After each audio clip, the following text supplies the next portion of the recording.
لا، ما يمشوش كلامهم عليا. القايمة يمضي عليها زي ما انا كاتبها. لو شريكي هيمضي، انا بضمن لك حقك. وهي الحاجة سعرها هيبقى زي كمان سنة ولا 2. ما تتكلم يا خالو، ما تقول حاجة يا عمو. ده انا فرحي كمان شهر، حرام عليكم. يا حاج عشان خاطر بنتك ما تجيش على سعادتها. وبعدين الولد شاريها وجالك كذا مرة، جالك عشان يرضيك وموافق يمضيلك على القايمة، لكن في حدود المعقول والعرف، وعلى الحاجة اللي انتوا جبتوها فعلا وبس، بسعرها العادي. انا كل ده ما يهمنيش. انا ما حدش يمشي كلمته عليا. واقول لكم على حاجة، خلاص انا اتقفلت من الجوازة دي ومش هتتم. وبلغوهم ان خلاص مفيش جواز، كل شيء اسمه ونصيب. تتخيلوا جوازتي من اكتر حد حبيته راحت لحالها. ما تمتش لمجرد العند والطمع من ابويا، وما همهوش مشاعري ولا حتى سعادتي، ولا فرق معاه فرحتي وانا عروسه. وبقيلي شهر على فرحي، ويا ريته استكفى بكده. لا، ده كمل عليا لحد ما وصلت لمرحله اني مش قادره اسامحه ابدا، مش قادره اسامحه على اللي جرالي من عمايله. وعشان احكي لكم الحكايه كامله ومن البدايه، بدعوكم الاول تعملوا لايك للفيديو وتشتركوا في قنواتنا حكاوي الدنيا وحكاوي الدنيا 2، وتفعلوا زر الجرس على الكل عشان يوصلكوا دايما كل جديد من فيديوهاتنا. وشير الفيديو لو حبيتوه، ومش هوصيكم تاني على اللايك، ده اكبر دعم بيوصل لي منكم. وبينا نبدأ حكايتنا. انا ياسمين، دكتورة، كنت مخطوبة لآدم وبنحب بعض جدا. وبعد خطوبة 3 سنين شفت فيهم حب وحنية من آدم ما شفتهاش من حد تاني ابدا. حددنا الفرح وكله كان ماشي تمام، لحد قبل كتب الكتاب بيوم لقيت بابا بيقول لي: ياسمين اتصلي بآدم، خليه يجي يمضي على القايمة. هو احنا مش كنا متفقين ان يوم كتب الكتاب يا بابا يمضيها وخلاص؟ لا، خليه يجي لي يمضيها النهارده، خلينا نخلص.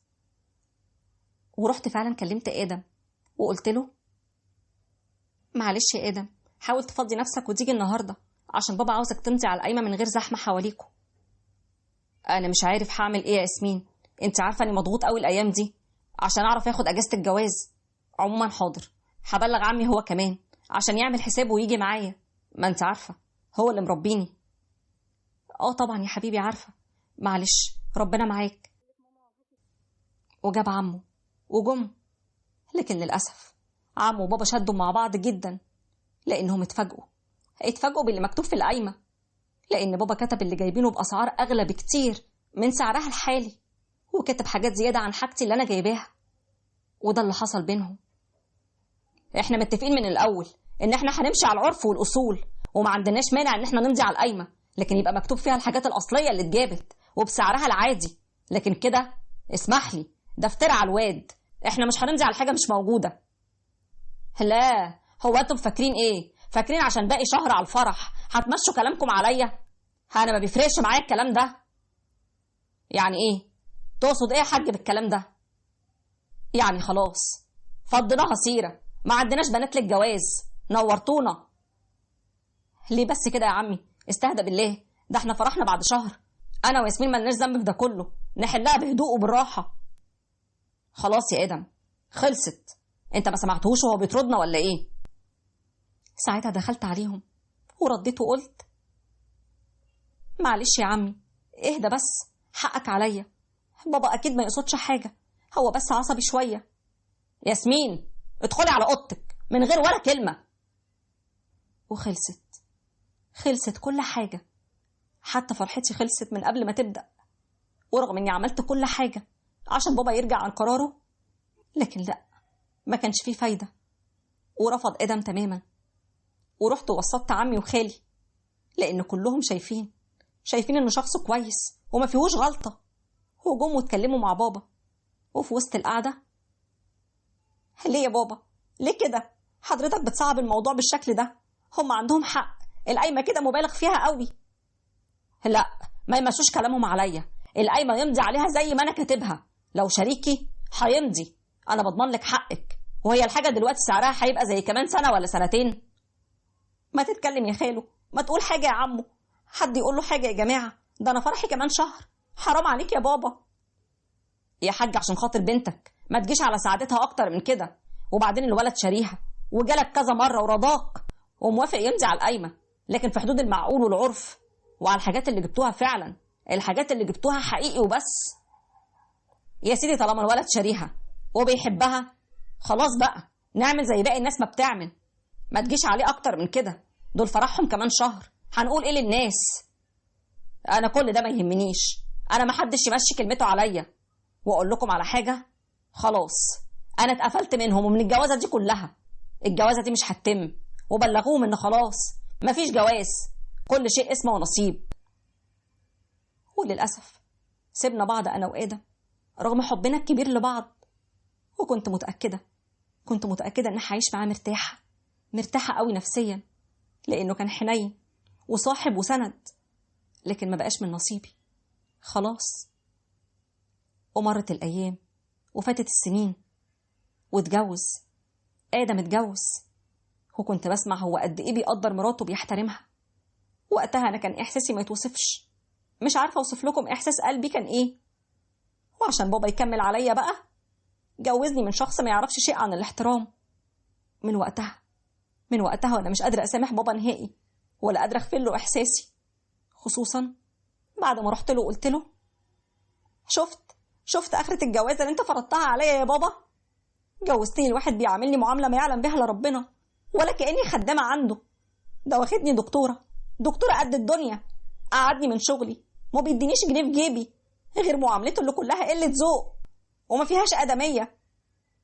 هو انا كنت اعرف منين يعني انه هيطلع كده؟ عموما انا هتكلم معاه تاني. قصدك عاشر؟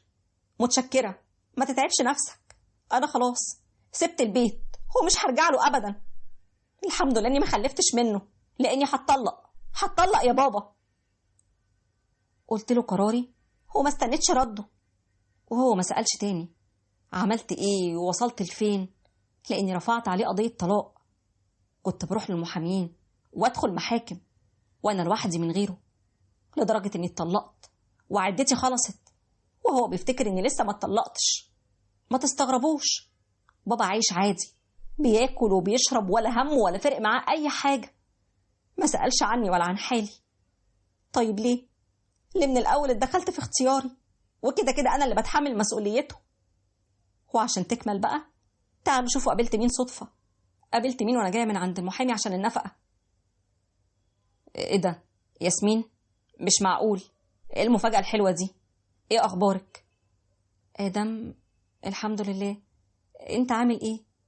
ده ابنك؟ الحمد لله تمام. ده مالك ابني؟ ما شاء الله يا ادم، ربنا يحميهولك، زي القمر، اكيد شبه مامته. انا ما توقعتش اشوفك، بقالك كتير مختفي.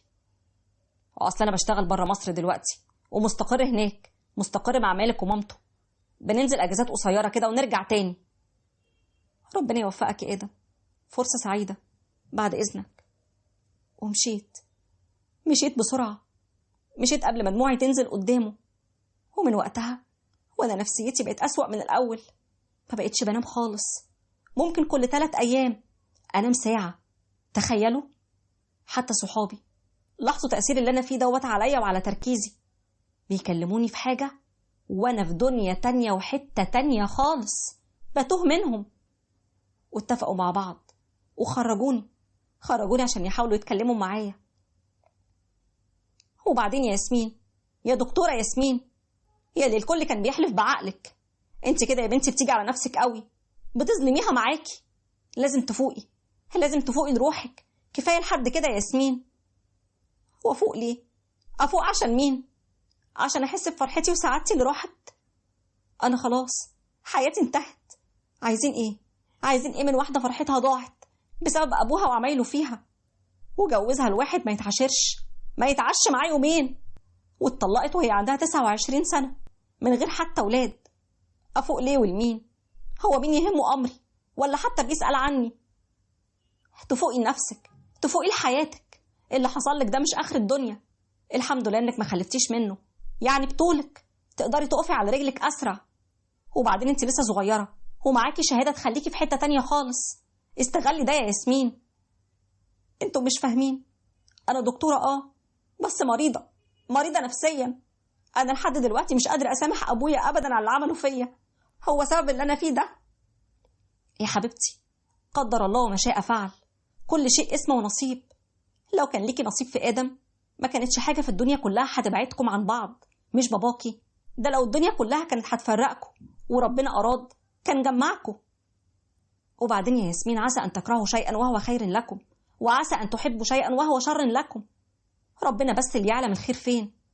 ويمكن يكون كل اللي انت فيه ده ابتلاء عشان ربنا يقربك ليه ويعلمك قيمة الرضا. ازاي يعني؟ ازاي ممكن يكون في حياتي رضا؟ ازاي بعد كل اللي حصل لي ده الرضا هيجيلي منين؟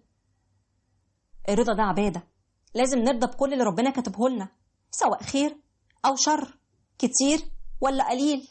زي ما الحديث القدسي ما قال: إن رضيت بما قسمته لك أرحت قلبك وبدنك وكنت عندي محمودا، وإن أنت لم ترضى بما قسمته لك فوعزتي وجلالي لأسلطن عليك الدنيا ترقد فيها رقد الوحوش في البرية، ثم لم يكون لك فيها إلا ما قسمته لك. يعني كل اللي انت فيه ده يا ياسمين عدم رضا. جربي ترضي يا حبيبتي، قربي من ربنا شوية، صلي وارجعي شغلك وانت راضية، وقتها هتشوفي رضا ربنا عليكي.